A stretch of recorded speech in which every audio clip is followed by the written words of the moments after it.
Masya Allah, Anda ini hamba yang dipilih oleh Allah. Ditapakkan di jalan yang lurus. Akan tapi di tengah jalan lurus Anda malah bimbang. Jalan Anda itu jalan menuju surga. Dan yakin itu adalah jalannya baginda Nabi. Jalan lurus, Anda tidak usah bimbang lagi. Dan kebimbangan Anda itu karena Anda tolah-toleh. Nolehnya salah. Anda benar-benar telah menoleh salah. Anda melihat bahwa jalan Anda sudah benar. Lalu Anda melihat Anda secara ekonomi adalah kurang. Ingin berbisnis. Lalu Anda menoleh. Anda nolehnya salah. Nolehnya kepada orang kafir yang kaya raya. Padahal di sana orang kafir yang nyungsep juga banyak. Anda tidak pernah noleh. Anda nolehnya salah. Sehingga Anda seolah-olah, wah saya beriman. Kenapa kok saya fakir begini? Dia teman saya tidak sholat. Kenapa kaya raya? Anda tidak melihat banyak orang yang tidak sholat nyungsep juga banyak kok. Orang tidak beriman nyungsep. Tidak selesai-selesai dia kerja. Utangnya banyak, numpuk. Sudah itu diusir sama istrinya juga ada. Macam-macam kisah. Anda itu nolehnya salah. Nah sebabnya Anda tolah-toleh itu. Akan Anda lurus di jalan Allah. Kekayaan yang sungguhnya bukan saat ini di dunia. Kekayaan nanti di akhirat. Anda beruntung. Allah maha adil kok. Kalau Anda melihat kisah hidup itu hanya seumur Anda 80-90 tahun ya. Begitu mudahnya orang menyimpulkan kalau Allah tidak adil. Seorang beriman diberi Allah sakit sepanjang hidupnya. Padahal dia ahli ibadah. Apakah Anda mengatakan dia Allah tidak adil? Atau bahkan dikatakan zalim. Yaitu cara pandang yang sempit itu gampang menyimpulkan kezaliman. Contoh saja. Ada saya datang ke dokter pengen berobat. Tak-taunya malah dikasih jarum ditusuk saya punya lengan. Loh, ini apa-apaan dok? Saya mau berobat di sini, jangan ditusuk. Padahal waktu ditusuk dikasih obat kan? Dikasih obat, dikasih suntik biar obatnya. Buru-buru saya marah karena pandangan saya sempit pas disuntik saja. Setelah saya berpikir, setelah suntik ada reaksi obatnya. Nanti akan menemukan kesembuhan. Nah, di saat diberi pemahaman begitu, iya juga ngapain saya marah-marah. Marah lagi sama dokternya. Tempeleng dokternya sama.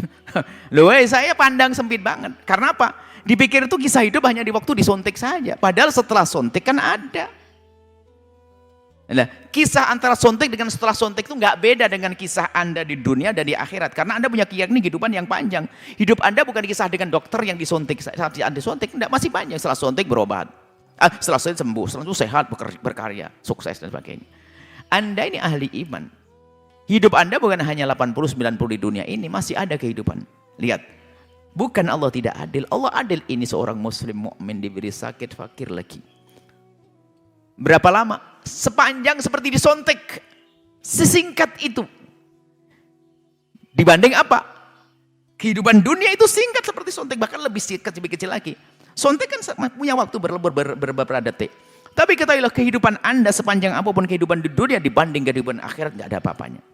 Jadi kalau diberi sakit selama 80 tahun orang diberi sakit, ini sangat kecil dibanding kebahagiaan yang akan didapat nanti di akhirat. Jadi Anda pandang yang panjang. Jadi dia mendapatkan kesenangan sesaat, itu yang tidak beriman, saat setelah itu dia akan berakhir bersama kematiannya. Dia tidak menemukan kebahagiaan di akhirat itu. Anda sudah benar, sudah jangan tolah-toleh. Dan yakini bahasanya di balik capek yang Anda rasa, sempit rezeki, itu akan diganti oleh Allah dengan pahala. Yakin dong Anda ahli iman kok. Anda kan sudah hijrah. Dan insya Allah Anda bisa. Nah, yang demikian ini bukan karena iman Anda yang bermasalah. Berarti wawasan. Setelah ini Anda selesai. Karena Anda punya wawasan saat ini.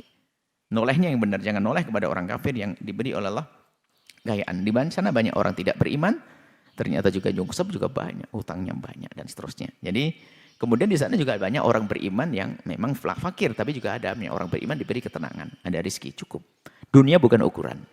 Sehingga ahli surga ada orang fakir. Ahli surga ada orang kaya. Di neraka ada orang kaya. Banyak. Ada orang fakir juga. Bukan semua orang kaya lah masuk neraka. Enggak. Orang kaya ada di surga juga. Siapa yang masuk surga? Tidak ada urusannya dengan kaya dan melarat. Akan tapi dia adalah ahli iman. Allah.